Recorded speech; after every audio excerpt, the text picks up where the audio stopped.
بسم اللہ الرحمن الرحیم۔ کتاب قصص القرآن، جلد 4، پارٹ نمبر 8، پیج نمبر 373۔ حضرت عیسیٰ علیہ السلام کا رفع سماوی اور چند جذباتی باتیں۔ مرزا قادیانی نے اگرچہ اس مسئلہ میں جمہور کے خلاف یہود و نصارہ کی پیروی میں تحریف مطالب کی کافی سعی ناکام کی ہے، اور مسٹر لاہوی نے بھی تفسیر القرآن میں تحریف معنوی کے ذریعے اپنے مقتدا کی مدد کی، تاہم دل کا چور ان کو مطمئن نہیں کر سکا۔ یہ جو مسٹر لاہوی یہاں پہ لکھا ہوا ہے، پیچھے آئی تھنک میں نے مسٹر لاہوری پڑھا ہے، لیکن یہاں پہ را نہیں لگی ہوئی تو مسٹر لاہوی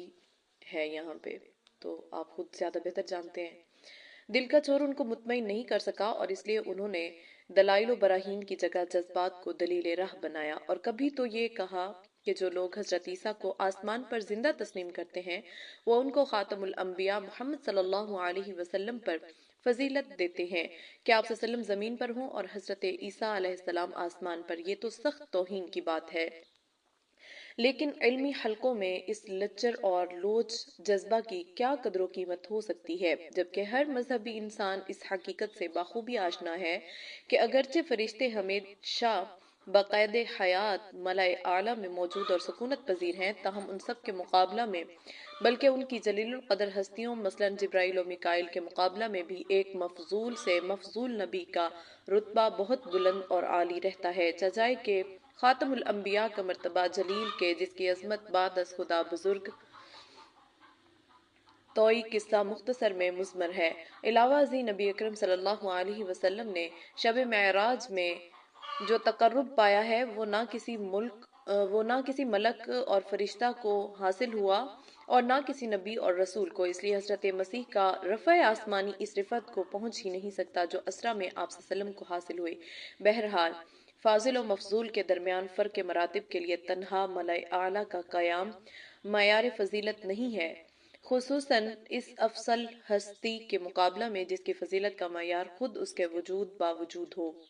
اور جس کی ذات قدسی صفات خود ہی منبع فضائل اور مرجع کمالات ہو۔ ایسی ہستی سے تو مقام عزت و مرتبہ پاتا ہے، نہ کہ وہ ذات گرامی۔ حسن یوسف دم عیسیٰ ید بیضا داری، آنچا خوباں ہما دارند تو تنہا داری۔ اور کبھی یہ کہا کہ جو شخص عیسیٰ علیہ السلام کو زندہ تسلیم کرتا ہے وہ العیاذ باللہ نبی اکرم صلی اللہ علیہ وسلم کی اس لیے توہین کرتا ہے کہ وہ بقید حیات نہیں رہے، اور اس طرح حضرت عیسیٰ کو پھر ذات اقدس پر برتری حاصل ہو گئی۔ یہ مقولہ پہلے سے بھی زیادہ بے کیف اور بے معنی ہے، بلکہ سرتاسر غلط بنیاد پر قائم، اس لیے کہ کون اہل عقل ذی ہوش کہہ سکتا ہے کہ زندگی بھی فاضل و مفضول کے درمیان معیار فضیلت ہے، اس لیے کہ زندگی کی قیمت ذاتی کمالات و فضائل سے ہے، نہ اس لیے کہ وہ زندگی ہے۔ پھر معیار فضیلت کی اس بحث سے قطع نظر اس موقع پر نبی اکرم صلی اللہ علیہ وسلم کے مسئلہ فضیلت کو درمیان میں لانا اس لیے بھی قطعاً بے محل ہے کہ جبکہ قرآن عزیز کی نصوص نے تمام کائنات پر آپ صلی اللہ علیہ وسلم کی برتری کو ثابت کر دیا، اور آپ صلی اللہ علیہ وسلم کی سیرت نے زندہ شہادت بن کر ان خصوص کی تصدیق کر دی، تو کسی بھی انسان کی زندگی یا رفع آسمانی یا اور کوئی وجہ فضیلت اس کے مقابلہ میں نہیں لائی جا سکتی، اور ہر ایک حالت و صورت میں فضل کلی اس جامع کمالات ہستی کو حاصل رہے گا۔ وَلَٰكِن شُبِّهَ لَهُمْ کی تفسیر۔ اس مسئلہ کو ختم کرنے سے پہلے اب ایک بات باقی رہ جاتی ہے کہ سورہ نساء کی مستعارہ بالا آیت میں وَلَٰكِن شُبِّهَ لَهُمْ کی کیا تفسیر ہے، لیکن یعنی وہ کیا اشتباہ تھا جو یہودیوں پر طاری کر دیا گیا، تو قرآن عزیز کا جواب اس مقام پر بھی اور آل عمران میں بھی ایک ہی دیتا ہے، اور وہ رفع الی السماء ہے۔ آل عمران میں اس کو وعدہ کی شکل میں ظاہر کیا ہے وَرَافِعُكَ إِلَيْهِ، اور نساء میں افعائے وعدہ کی صورت میں یعنی بر رفعہ اللہ، جس کا حاصل یہ نکلتا ہے کہ محاصرہ کے وقت جب منکرین حق گرفتاری کے لیے اندر گھسے تو وہاں حضرت عیسیٰ علیہ السلام کو نہ پایا۔ یہ دیکھا تو سخت حیران ہوئے اور کسی طرح اندازہ نہ لگا سکے کہ صورتحال کیا پیش آئی، اور اس طرح وَلَٰكِن شُبِّهَ لَهُمْ کا مصداق بن کر رہ گئے۔ اس کے بعد قرآن کہتا ہے وَإِنَّ الَّذِينَ اخْتَلَفُوا فِيهِ لَفِي شَكٍّ مِّنْهُ مَا لَهُم بِهِ مِنْ عِلْمٍ إِلَّا اتِّبَاعَ الظَّنِّ وَمَا قَتَلُوهُ يَقِينًا۔ تو یہی اشتباہ کے بعد جو صورت حال پیش آئی اس کا نقشہ بیان کیا گیا ہے، اور اس سے دو باتیں بصراحت ظاہر ہوتی ہیں۔ ایک یہ کہ یہود اس سلسلہ میں اس طرح شک میں پڑ گئے تھے کہ گمان اور اٹکل کے ماں سوا ان کے پاس علم و یقین کی کوئی صورت باقی نہیں رہ گئی تھی، اور دوسری بات یہ کہ انہوں نے کسی کو قتل کر کے یہ مشہور کیا کہ انہوں نے مسیح علیہ السلام کو قتل کر دیا، یا پھر آیت زمانہ نبوت محمدی کے یہود کا حال بیان کر رہی ہے۔ بس قرآن عزیز کو ان واضح اعلانات کے بعد جو حضرت مسیح کی حفاظت و سیانت کے سلسلہ میں کیے گئے ہیں اور جن کو تفصیل کے ساتھ سطور بالا میں بیان کر دیا گیا ہے، ان دونوں باتوں کی جزئی تفصیلات کا تعلق آثار صحابہ اور تاریخی روایات پر رہ جاتا ہے، اور اس سلسلہ میں صرف انہی روایات و آثار کو قابل تسلیم سمجھا جائے گا جو اپنی صحت روایت کے ساتھ ساتھ ان بنیادی تصریحات سے نہ ٹکراتی ہوں جن کا ذکر متعدد مقامات پر قرآن عزیز نے بصراحت کر دیا ہے۔ اور القرآن یفسر بعضہ بعضا، قرآن کا ایک حصہ دوسرے حصہ کی خود ہی تفسیر کر دیتا ہے۔ اس کے اصول پر جن سے یہ ثابت ہوتا ہے کہ حضرت عیسیٰ کو دشمن ہاتھ تک نہ لگا سکے اور وہ محفوظ ملائے اعلیٰ کی جانب اٹھا لیے گئے، اور جیسا کہ حیات عیسیٰ کی بحث میں ابھی نصوص قرآنی سے ثابت ہوگا کہ وہ وقوع قیامت کے لیے نشان ہے، اور اس لیے دوبارہ کائنات ارضی میں واپس آ کر اور مفوضہ خدمت انجام دے کر پھر موت سے دوچار ہوں گے۔ شخص مقتول مصلوب سے متعلق آثار و تاریخ کی جو ملی جلی روایات ہیں، ان کا حاصل یہ ہے کہ سبت کی شب میں حضرت عیسیٰ بیت المقدس کے ایک بند مکان میں اپنے حواریوں کے ساتھ موجود تھے کہ بنی اسرائیل کی سازش سے دمشق کے بت پرست بادشاہ نے حضرت عیسیٰ کی گرفتاری کے لیے ایک دستہ بھیجا۔ اس نے آ کر محاصرہ کر لیا۔ اسی اسنا میں اللہ تعالیٰ نے عیسیٰ علیہ السلام کو ملائے اعلیٰ کی جانب اٹھا لیا۔ جب سپاہی اندر داخل ہوئے تو انہوں نے حواریوں میں ایک ہی شخص کو جو حضرت عیسیٰ علیہ السلام کے ہم شبیہ پایا اور اس کو گرفتار کر کے لے گئے، اور پھر اس کے ساتھ وہ سب کچھ ہوا جس کا ذکر گزشتہ سطر میں ہو چکا ہے۔ انہی روایات میں بعض اس کا نام یودس بن کرایا یوتا بیان کرتے ہیں، اور بعض جرجس اور دوسرے داؤد بن لوزا کہتے ہیں۔ پھر ان روایات میں سے بعض میں ہے کہ یہ شخص مقتول اپنی خلقت ہی میں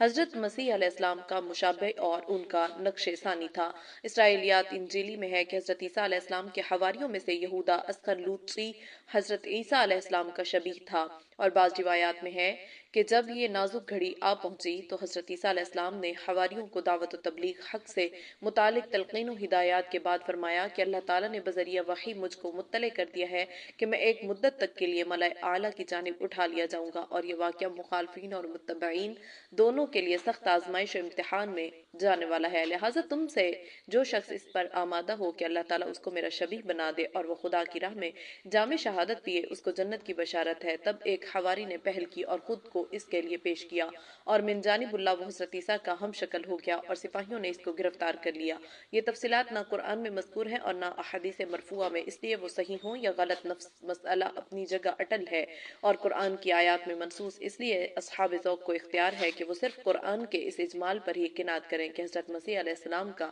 رفع الی السماء اور ہر طرح دشمنوں سے تحفظ، نیز یہود پر معاملہ مشتبہ ہو کر کسی دوسرے کو قتل کرنا، یہود و نصارہ کے پاس اس سلسلہ میں علم و یقین کی روشنی میں ظاہر کر دینا، یہ سب حقائق ثابتہ ہیں۔ حیات عیسیٰ علیہ السلام، سورہ آل عمران، مائدہ اور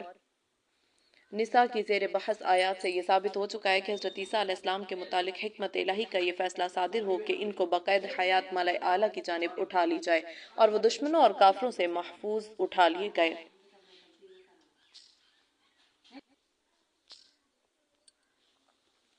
لیکن قرآن نے اس مسئلہ میں صرف اسی پر اکتفا نہیں کیا بلکہ حسب موقع ان کی حیات امروز پر نصوص قطعیہ کے ذریعے متعدد جگہ روشنی ڈالی ہے، اور ان مقامات میں اس جانب بھی اشارات کیے ہیں کہ حضرت مسیح کی حیات طویل اور اس میں یعنی رفع الی السماء میں کیا حکمت مستعار تھی، تاکہ اہل حق کے قلوب تازگی ایمان سے شگفتہ ہو جائیں اور باطل کوش اپنی کور باطنی پر شرمندہ ہو جائیں۔ وَإِن مِّنْ أَهْلِ الْكِتَابِ إِلَّا لَيُؤْمِنَنَّ بِهِ قَبْلَ مَوْتِهِ وَيَوْمَ الْقِيَامَةِ يَكُونُ عَلَيْهِمْ شَهِيدًا، نساء پارہ 6 رکوع نمبر 22۔ اور کوئی اہل کتاب میں سے باقی نہ رہے گا مگر یہ کہ وہ ضرور ایمان لائے گا عیسیٰ علیہ السلام پر اس عیسیٰ علیہ السلام کی موت اسے پہلے اور وہ عیسیٰ علیہ السلام قیامت کے دن ان پر اہل کتاب پر گواہ بنے گا۔ اس آیت سے قبل آیات میں وہی مستعار بالا واقعہ بیان کیا گیا ہے کہ عیسیٰ علیہ السلام کو نہ صلیب پر چڑھایا گیا اور نہ قتل کیا گیا بلکہ اللہ تعالیٰ نے اپنی جانب اٹھا لیا۔ یہ یہود و نصارہ کے اس عقیدہ کی تردید ہے جو انہوں نے اپنے باطل الزام اور اٹکل سے قائم کر لیا تھا۔ ان سے کہا جا رہا ہے کہ حضرت مسیح علیہ السلام کے متعلق صلیب پر چڑھائے جانے اور قتل کیے جانے کے دعویٰ قابل لعنت ہے، کیونکہ بہتان اور لعنت توام ہے۔ اس کے بعد اس آیت میں امر اول کی تصدیق میں اس جانب توجہ دلائی جا رہی ہے کہ آج اگر اس ملعون عقیدہ پر فخر کر رہے ہیں تو وہ وقت بھی آنے والا ہے جب عیسیٰ علیہ السلام خدائے برتر کی حکمت و مصلحت کو پورا کرنے کے لیے کائنات ارضی پر واپس تشریف لائیں گے، اور اس عینی مشاہد کے وقت اہل کتاب یہود و نصارہ میں سے ہر ایک موجود ہستی کو قرآن کے فیصلہ کے مطابق عیسیٰ علیہ السلام پر ایمان لے آنے کے سوا کوئی چارہ کار باقی نہ رہے گا، اور پھر جب وہ اپنی مدت حیات ختم کر کے موت کی آغوش سے دوچار ہو جائیں گے تو قیامت کے دن پر امت اہل کتاب پر اسی طرح گواہ ہوں گے جس طرح تمام انبیاء و مرسلین اپنی اپنی امتوں پر شاہد بنیں گے۔ یہ حقیقت کچھ مخفی نہیں ہے کہ عیسیٰ علیہ السلام کے متعلق اگر وہ یہود و نصارہ دونوں واقعہ صلیب و قتل پر متفق ہیں، لیکن اس مسئلہ میں دونوں کے عقائد کی بنیاد قطعاً متضاد اصول پر قائم ہے۔ یہود حضرت مسیح علیہ السلام کو مفترا اور کاذب کہتے اور دجال سمجھتے ہیں۔ دجال دجل نون سے ماخوذ ہے جس کے معنی ہے فریب، اور اس لیے فخر کرتے ہیں کہ انہوں نے یسوع مسیح علیہ السلام کا صلیب پر بھی چڑھایا اور پھر اس حالت میں بھی مار ڈالا۔ اس کے برعکس نصارہ کا عقیدہ یہ ہے کہ دنیا کا پہلا انسان آدم علیہ السلام گنہگار تھا اور ساری دنیا گنہگار تھی، اس لیے خدا کی صفت رحمت نے ارادہ کیا کہ دنیا کو گناہوں سے نجات دلائے۔ اس لیے اس کی صفت رحمت نے ابنیت بیٹا ہونا کی شکل اختیار کی اور اس کو دنیا میں بھیجا تاکہ وہ یہود کے ہاتھوں سولی پر چڑھے اور مارا جائے، اور اس طرح ساری کائنات ماضی و مستقبل کے گناہوں کا کفارہ بن کر دنیا کی نجات کا باعث بنے۔ سورہ نساء کی آیات میں قرآن عزیز نے صاف صاف کہہ دیا کہ حضرت مسیح علیہ السلام کے قتل کے دعویٰ کی بنیاد کسی بھی عقیدہ پر مبنی ہو لائق لعنت اور باعث ذلت و خسران ہے۔ خدا کے سچے پیغمبر کو مفتری سمجھ کر یہ عقیدہ رکھنا بھی لعنت کا موجب، اور خدا کے بندے اور مریم علیہ السلام کے بطن سے پیدا انسان کو خدا کو بیٹا بنا کر اور کفارہ کا باطل عقیدہ تراش کر مسیح علیہ السلام کو مصلوب مقتول تسلیم کرنا بھی گمراہی اور علم و حقیقت کے خلاف اٹکل کا تیر ہے۔ اور اس سلسلہ میں صحیح اور مبنی بر حقیقت فیصلہ وہی ہے جو قرآن نے کیا ہے اور جس کی بنیاد علم و یقین اور وحی الہی پر قائم ہے۔ پس آج جب کہ تمہارے سامنے اس اختلاف کے فیصلہ کے لیے جو شک و ظن کی شکستہ بنیادوں پر قائم تھا، علم و یقین کی روشنی آ چکی ہے، پھر بھی تم اپنے ظنون کا سدہ اور اوہام فاسدہ پر اصرار کر رہے ہو اور حضرت مسیح علیہ السلام سے متعلق باطل عقیدہ کو ترک کرنے کے لیے تیار نہیں ہوتے ہو، تو قرآن کا ایک دوسرا فیصلہ اور وحی الہی کا یہ اعلان بھی سن لو کہ تمہاری نسلوں پر وہ وقت بھی آنے والا ہے جب قرآن کے صحیح فیصلہ اور اعلان حق کے مطابق حضرت مسیح علیہ السلام ملأ اعلیٰ سے کائنات ارضی کو واپس ہوں گے، اور ان کی یہ آمد ایسی مشاہد ہوگی کہ یہود و نصارہ میں سے ایک فرد بھی ایسا نہ رہے گا جو بادل خواستہ یا بادل نہ خواستہ اس ذات گرامی پر یہ ایمان نہ لے آئے کہ بلا شبہ وہ خدا کے سچے رسول ہیں، خدا کے بیٹے نہیں برگزیدہ انسان ہیں، مصلوب و مقتول نہیں ہوئے تھے، بقید حیات ہماری آنکھوں کے سامنے ہیں۔ یہ بات خاص طور پر قابل توجہ ہے کہ سورہ آل عمران اور سورہ مائدہ کی طرح اس جگہ حضرت عیسیٰ علیہ السلام کے لیے لفظ توفیٰ نہیں بولا گیا بلکہ بصراحت لفظ موت استعمال کیا گیا ہے۔ یہ کیوں؟ صرف اس لیے کہ ان دونوں مقامات پر جس حقیقت کا اظہار مقصود ہوتا ہے اس کے لیے توفیٰ ہی مناسب ہے، جیسا کہ سورہ آل عمران سے متعلق آیات کی تشریح و تفسیر میں گزر چکا اور سورہ مائدہ سے متعلق آیت کی تفسیر میں عنقریب بیان ہوگا۔ اور اس جگہ چونکہ براہ راست موت ہی کا تذکرہ مطلوب ہے اور اس حالت کا ذکر ہے جس کے بعد حضرت مسیح علیہ السلام بھی کل نفس ذائقۃ الموت کا مصداق بننے والے ہیں، اس لیے یہاں موت کو بصراحت لانا ہی ازبز ضروری تھا، اور یہ مزید برہان ہے اس دعویٰ کے لیے کہ آل عمران اور مائدہ میں لفظ موت کی جگہ توفیٰ کا اطلاق بلا شبہ خاص مقصد رکھتا ہے، ورنہ جس طرح ان دونوں مقامات پر توفیٰ کا اطلاق کیا گیا تھا اسی طرح یہاں بھی کیا جاتا ہے۔ جس طرح اس جگہ لفظ موت کا اطلاق کیا گیا ہے اسی طرح ان دونوں مقامات پر بھی لفظ موت ہی کا استعمال ہونا چاہیے تھا، مگر قرآن عزیز کے ان دقیق اسالیب بیان کے فرق کا فہم طالبین حق کا ہی حصہ ہے، نہ کہ مرزا قادیانی اور مسٹر لاہوری جیسے اصحاب زیغ کا، جو اپنی خاص اغراض ذاتی کے پیش نظر پہلے ایک نظریہ ایجاد کر لیتے ہیں اور بعد ازاں اس سلسلہ کی تمام آیات قرآنی کو اس سانچہ میں ڈھال کر اس کا نام تفسیر قرآن رکھتے ہیں۔ بہرحال جمہور کے نزدیک آیت زیر عنوان کی تفسیر یہی ہے جو سپرد قلم کی جا چکی ہے۔ مشہور محدث جلیل القدر مفسر اور اسلامی مورخ عماد الدین بن کثیر اس تفسیر کو حضرت عبداللہ ابن عباس اور حسن بصری سے بسند صحیح نقل کرنے کے بعد تحریر فرماتے ہیں۔ قتادہ، عبد الرحمن اور بہت سے مفسروں کا یہی قول ہے اور یہی قول حق ہے، جیسا کہ عنقریب ہم دلیل قاطع سے اس کو ثابت کریں گے انشاءاللہ تعالی۔ ابن کثیر جلد اول اور سرتاج محدثین ابن حجر اسقلانی بھی اس کی تائید کرتے ہوئے فرماتے ہیں، اسی تفسیر پر حضرت عبداللہ ابن عباس نے یقین کیا اور ابن عباس کی اس تفسیر کو ابن جریر نے بروایت سعید ابن جبیر اور ابو رجاء نے بھی حسن سے بسند صحیح روایت کیا ہے کہ ابن عباس نے فرمایا قبل موتا یعنی قبل موت عیسیٰ علیہ السلام قسم بخدا بے شک و شبہ حضرت عیسیٰ بقید حیات ہیں اور جب وہ آسمان سے اتریں گے تو سب اہل کتاب ان پر ایمان لے آئیں گے، اور ابن جریر نے اسی تفسیر کو اکثر اہل کتاب پر ان پر ایمان لے آئیں گے، اور ابن جریر آسمان سے اتریں گے تو سب اہل علم سے نقل کیا ہے اور ابن جریر وغیرہ نے اسی تفسیر کو ترجیح دی ہے۔ فتح الباری شرح بخاری جلد 9 صفحہ 304۔ مگر اس صحیح تفسیر میں احتمال عقلی کے طور پر دو قول اور بھی منقول ہیں، مگر وہ دونوں بلحاظ سند ضعیف اور ناقابل اعتماد اور بلحاظ سیاق و سباق یعنی آیت زیر بحث سے قبل اور بعد کی آیات کے لحاظ سے غلط اور ناقابل التفات ہیں، یعنی ایسے احتمالات عقلی ہیں جو نقل اور آیات کے باہمی نظم و ترتیب کے خلاف ہیں۔ ان ہر دو معنی میں سے ایک معنی یہ ہے کہ موتا میں جو ضمیر ہے اس کو حضرت عیسیٰ کی بجائے اہل کتاب کی جانب لوٹایا جائے، اور آیت کا ترجمہ یوں کیا جائے اور اہل کتاب میں سے کوئی فرد ایسا نہیں ہے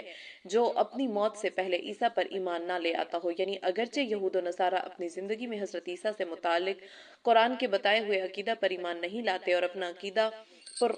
اپنے عقیدہ پر قائم رہتے ہیں، لیکن جب ان کو موت دباتی ہے تو اس آخری حالت میں جو نزاع کا وقت کہلاتا ہے صحیح عقیدہ کے مطابق ایمان لے آتے ہیں، اور اہل کتاب کے ہر ایک فرد پر بلا استثناء یہی حالت گزرتی ہے۔ اور دوسرے معنی یہ ہیں کہ اہل کتاب کا ہر ایک فرد اپنی موت سے پہلے محمد صلی اللہ علیہ وسلم پر ایمان لے آتا ہے، یعنی جب وہ عالم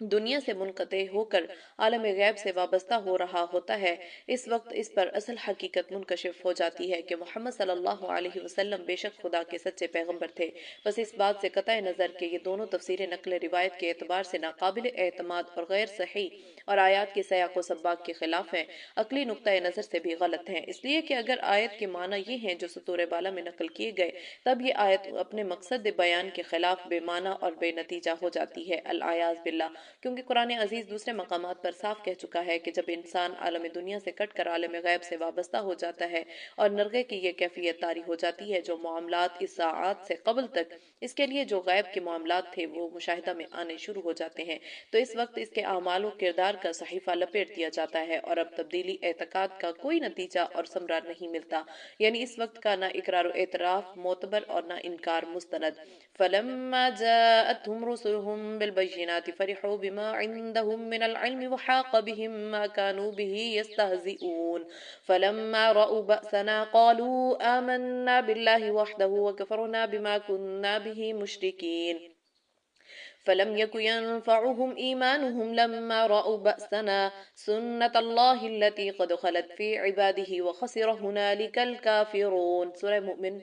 پارہ 18 رکوع نمبر 5۔ بس جب آئے ان کے پاس پیغمبر واضح دلائل لے کر تو اس چیز خوش ہوئے جو ان کے پاس علم سے تھی اور گھیر لیا ان کو اس چیز نے جس کو وہ مذاق بناتے تھے، پس جب انہوں نے ہمارا عذاب دیکھا تو انہوں نے کہا ہم خدائے واحد پر ایمان لے آئے اور جن چیزوں کو ہم اس کا شریک بناتے تھے اس سے منکر ہوئے، پس نہیں نافع ہوا ان کا یہ ایمان جب انہوں نے ہمارے عذاب کا مشاہدہ کر لیا۔ یہ اللہ کی سنت ہے جو اس کے بندوں میں ہمیشہ جاری رہی اور اس موقع پر کافروں نے زیان پایا۔ وَلَيْسَتِ التَّوْبَةُ لِلَّذِينَ يَعْمَلُونَ السَّيِّئَاتِ حَتَّى إِذَا حَضَرَ أَحَدَهُمُ الْمَوْتُ قال إني تبت الآن ولا الذين يموتون وهم كفار أولئك أعتدنا لهم عذابا أليما۔ نساء پارہ 4 رکوع نمبر 3۔ لیکن ان لوگوں کی توبہ نہیں ہے جو ساری عمر تو برائیاں کرتے رہے، لیکن جب ان میں سے کسی کے آگے موت آ کھڑی ہوئی تو کہنے لگا اب میں توبہ کرتا ہوں، ظاہر ہے کہ ایسی توبہ سچی توبہ نہیں ہوئی، اس طرح ان لوگوں کی توبہ بھی توبہ نہیں ہے جو دنیا سے کفر کی حالت میں جاتے ہیں، ان تمام لوگوں کے لیے ہم نے دردناک عذاب تیار کر رکھا ہے۔ تو ایسی صورت میں حضرت عیسیٰ علیہ السلام یا محمد صلی اللہ علیہ وسلم کا خصوصیت کے ساتھ ذکر کیا معنی رکھتا ہے؟ انسان جب اس حالت پر پہنچ جاتا ہے تو اس کے سامنے سے غیب کے پردے ہٹ جاتے ہیں اور برزخ، ملائکۃ اللہ، عذاب یا راحت، جنت و جہنم، غرض دین حق کی تعلیم کردہ غیب کی ساری حقیقتیں اس پر منکشف ہو جاتی ہیں۔ اور اس میں یہود و نصارہ کی ہی خصوصیت کیا ہے؟ یہ حالت تو ہر ایک ابن آدم پر گزرنے والی ہے، نیز جب اس قسم کا ایمان قبول ہی نہیں ہے تو اس کا ذکر اسی سلوک کے ساتھ ہونا چاہیے تھا جو غرق فرعون کے وقت فرعون کے ایمانی اعتراف و اقرار کے لیے اختیار کیا گیا، اور جس میں اس وقت کی ایمانی پکار کی بے وقعتی ظاہر کی گئی ہے، نہ ایسے اسلوب بیان کے ساتھ گویا مستقبل میں ہونے والے کسی ایسے عظیم الشان واقعہ کی خبر دی جا رہی ہے جو مخاطبین یہود و نصارہ کے عقائد و عزائم کے خلاف حضرت عیسیٰ علیہ السلام سے متعلق قرآن کی تصدیق اور اس کے اٹل فیصلہ کی زندہ شہادت بن کر پیش آنے والا ہے، ورنہ تو ایک عیسائی اور یہودی پنجہ موت میں آ جانے کے وقت جان عزیز سپرد کر دینے سے پہلے حضرت عیسیٰ علیہ السلام پر ایمان لایا تب کیا اور نہ لایا تب کیا؟ اس کی یہ تصدیق کائنات انسانی کے علم و ادراک سے باہر صرف اس کے اور خدا کے درمیان تعلق رکھتی ہے، اور ظاہر ہے کہ ایسی بات کا ایسے موقع پر تذکرہ کرنا قطعاً بے محل ہے جہاں ایک قوم کو اس کے ایک خاص عقیدہ پر ملزوم و مجرم بنانے کے لیے فیصلہ حق کی تائید کے لیے ماضی اور مستقبل میں کائنات ارضی پر پیش آنے والے واقعات کو پیش کیا جا رہا ہے، جیسا کہ آیت کے سیاق و سباق سے واضح ہو رہا ہے۔ علاوہ ازیں احتمالات کی یہاں اس لیے بھی گنجائش نہیں ہے کہ غرغرہ کے وقت حضرت عیسیٰ علیہ السلام یا محمد صلی اللہ علیہ وسلم پر اس قسم کا ایمان تو ہر اس اہل کتاب سے متعلق ہے جو اس آیت کے نزول سے کچھ دن قبل یا صدیوں قبل گزر چکے اور مر کھپ چکے ہیں۔ لہٰذا اگر آیت میں یہ مضمون بیان کرنا مقصود تھا تو اس کے لیے موقت مستقبل کی یہ تعبیر لَيُؤْمِنَنَّ فصاحت و بلاغت کلام کے بالکل خلاف ہے۔ اس کے لیے تو ایسی تعبیر کی ضرورت تھی جو ماضی، حال، استقبال تینوں زمانوں پر حاوی ہوتی تاکہ قرآن کا مفہوم اپنے توسط کے لحاظ سے پوری طرح ادا ہوتا، نیز دوسرے معنی تو اس لیے بھی قطعاً غلط اور بے محل ہیں کہ اس آیت سے قبل اور بعد کی آیات میں یعنی سیاق و سباق میں خاتم الانبیاء محمد صلی اللہ علیہ وسلم کا ذکر ہی نہیں ہے، کیونکہ شروع آیات میں صرف حضرت مسیح علیہ السلام کا ذکر ہو رہا ہے۔ اور واضح ہے یہ بات کہ اس جگہ شاہد سے حضرت عیسیٰ علیہ السلام مراد ہیں۔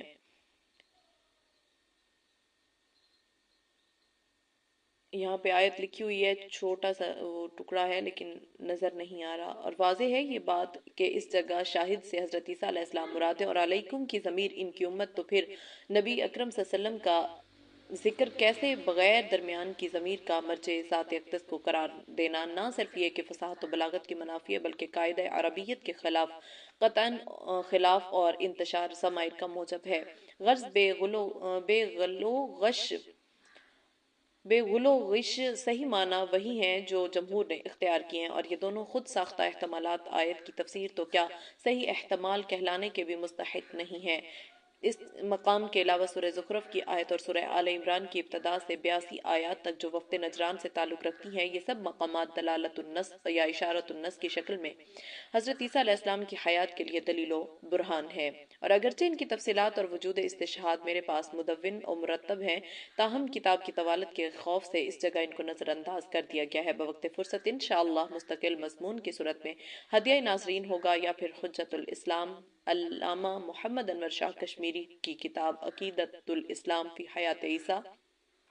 اس مقصد کے لیے قابل مراجعت ہے۔ حیات و نزول عیسیٰ اور احادیث صحیحہ۔ قرآن عزیز نے جس معجزانہ اختصار کے ساتھ حضرت عیسیٰ علیہ السلام کے رفع سماوی، حیات امروز اور علامت قیامت بن کر نزول من السماء کے متعلق تصریحات کی ہیں، اور صحیح ذخیرہ احادیث نبوی میں ان آیات ہی کی تفصیلات بیان کر کے ان حقائق کو روشن کیا گیا ہے، چنانچہ امام حدیث بخاری اور مسلم نے صحیحین صحیح بخاری صحیح مسلم میں حضرت ابو ہریرہ سے یہ روایت متعدد طریقۂ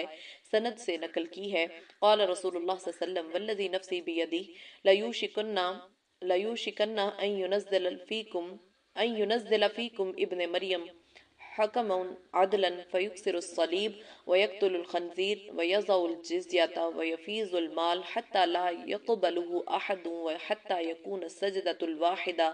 خیر إلہم من الدنیا وما فيها ثم قال ابو ہریرہ اقرؤوا ان شئتم وإن من أهل الكتاب إلا ليؤمنن به قبل موته ويوم القيامة يكون عليهم شهيدا۔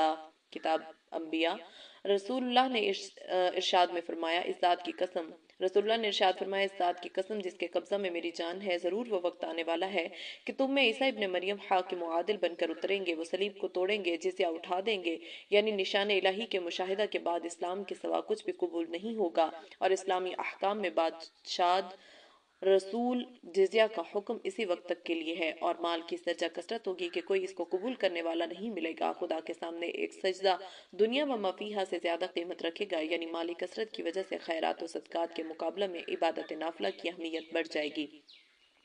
پھر ابو ہریرہ نے فرمایا، اگر تم قرآن سے اس کے استشہاد چاہو تو یہ آیت پڑھو، وَإِن مِّنْ أَهْلِ الْكِتَابِ إِلَّا لَيُؤْمِنَنَّ بِهِ قَبْلَ مَوْتِهِ وَيَوْمَ الْقِيَامَةِ يَكُونُ عَلَيْهِمْ شَهِيدًا۔ نساء 159۔ کوئی اہل کتاب میں سے نہ ہوگا مگر عیسیٰ علیہ السلام کی موت سے پہلے اس پر عیسیٰ پر ضرور ایمان لے آئے گا، اور وہ عیسیٰ قیامت کے دن ان پر گواہ ہوگا۔ تو بخاری اور مسلم میں بسند نافع مولا ابو قتادہ انصاری حضرت ابو ہریرہ سے یہ روایت بھی منقول ہے، قال رسول اللہ صلی اللہ علیہ وسلم کیف انتم اذا نزل ابن مریم فیکم و امامکم منکم۔ کتاب الانبیاء۔ رسول اللہ نے فرمایا، اس وقت تمہارا کیا حال ہوگا جب تم میں ابن مریم اتریں گے، اور اس حالت میں اتریں گے کہ تم ہی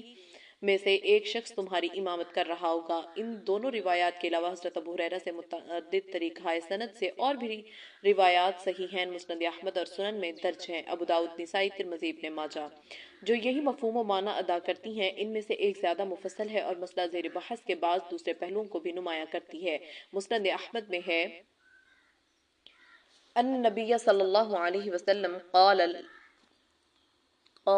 الانسبیاء اخوة لعلات امہاتہم شتى ودینہ واحد وان اول الناس بعیسی بن مریم لم یکن نبی بینی وبینہ انہ نازل فاذا رأیتموہ فاعرفوہ رجل مربوع ان الحمرة والبیاس علیہ ثوبان ممصر ان کان رأسه یفطر ان لم یصبہ ہلل فيدق الصليب ويقتل الخنزير ويضع الجزية ويدعو الناس إلى الإسلام ويهلك الله في زمانه المسيح الدجال ثم تقع الأمانة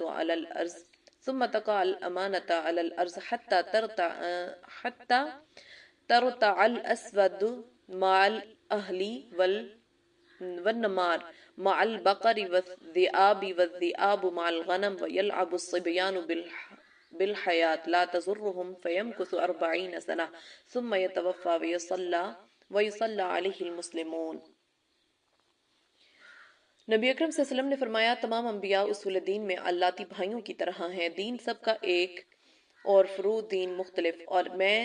دوسرے انبیاء کے مقابلہ میں عیسیٰ ابن مریم سے زیادہ قریب ہوں، اس لیے ان کے اور میرے درمیان کوئی نبی مبعوث نہیں ہوا، اور بلا شبہ وہ کائنات عرضی پر اتریں گے، پس جب تم ان کو دیکھو تو اس حلیہ سے پہچان لینا، میانہ قد سرخ و سفید رنگ ہوگا، ان کے جسم پر دو سرخی مائل رنگ کی چادریں ہوں گی، ایسا معلوم ہوگا گویا فی الحال غسل کر کے آ رہے ہیں، اور سر سے پانی کے قطرے موتی کی طرح ٹپک پڑنے والے ہیں۔ وہ صلیب کو توڑیں گے، خنزیر کو قتل کریں گے، موجودہ عیسائیت کا خاتمہ کر دیں گے اور جزیہ اٹھا دیں گے، لوگوں کو اسلام کی دعوت دیں گے، اللہ تعالیٰ ان کے زمانہ میں تمام ادیان و ملل کو مٹا دے گا اور صرف ایک ہی دین اسلام باقی رہ جائے گا، اور اللہ تعالیٰ انہی کے زمانہ میں مسیح و دجال کو ہلاک کرے گا، پھر کائنات میں امانت امر خیر جگہ کر لے گی، حتیٰ کہ شیر اونٹوں کے ساتھ، چیتے گائے بیلوں کے ساتھ، بھیڑیے بکریوں کے ساتھ چرتے نظر آئیں گے، اور بچے سانپوں کے ساتھ کھیلیں گے، اور ان کو کوئی گزن نہیں پہنچے گا۔ بس عیسیٰ علیہ السلام 40 سال اس زمین پر زندہ رہیں گے، پھر وفات پا جائیں گے، اور مسلمان ان کے جنازہ کی نماز ادا کریں گے۔ صحیح مسلم میں حضرت ابو ہریرہ سے ایک طویل حدیث روایت کی گئی ہے، اس میں خروج دجال کا ذکر کرتے ہوئے نبی صلی اللہ علیہ وسلم کا یہ ارشاد مبارک مذکور ہے، فَإِذَا جَاءُ الشَّامَ خرج فبیناہم یعدون للقتال یسرون الصفوف اذا اقیمت الصلاة فینزل عیسیٰ ابن مریم۔ پس جب مسلمان شام ملک پہنچیں گے تو دجال کا خروج ہوگا، ابھی مسلمان اس کے مقابلہ کے جنگ کی تیاریاں کر رہے ہوں گے، صفیں درست کرتے ہوں گے کہ نماز کے لیے اقامت ہونے لگے گی، اس درمیان میں عیسیٰ ابن مریم کا نزول ہوگا اور وہ مسلمانوں کی امامت کا فرض انجام دیں گے۔ صحیح مسلم میں حضرت نواس بن سمعان سے ایک طویل روایت منقول ہے جس میں یہ مذکور ہے، اذا بعث اللہ المسیح ابن مریم علیہ السلام فینزل عند المنارة البیضاء الشرقی دمشق بین مہرودتین واضعا کفیہ علی اجنحہ ملکین اذا طأطأ رأسه قطر وَإِذَا رَفَعَهُ تَحَدَّرَ مِنْهُ حَمْآنَ كَاللُّؤْلُؤِ۔ ابھی دجال ایک مسلمان پر اپنے شیطانی کرشموں کی آزمائش کر ہی رہا ہوگا کہ اللہ تعالیٰ مسیح ابن مریم علیہ السلام کو بھیج دے گا۔ وہ جب کائنات ارضی پر اتریں گے تو مسجد دمشق کے مشرقی جانب کے سفید مینارہ پر اتریں گے اور ان کے بند پر سرخی مائل گہری زرد رنگ کی 2 چادریں ہوں گی، یعنی ایک بدن کے اوپر کے حصہ پر اور دوسری زیریں حصہ بدن پر لپٹی ہوگی۔ 2 فرشتوں کے بازوں پر سہارا لیے ہوں گے، جب سر جھکائیں گے تو سر سے پانی ٹپک پڑنے لگے گا اور جب سر اٹھائیں گے تو پانی کے قطرے موتیوں کی طرح ٹپکیں گے، یعنی غسل کیے آ رہے ہوں گے۔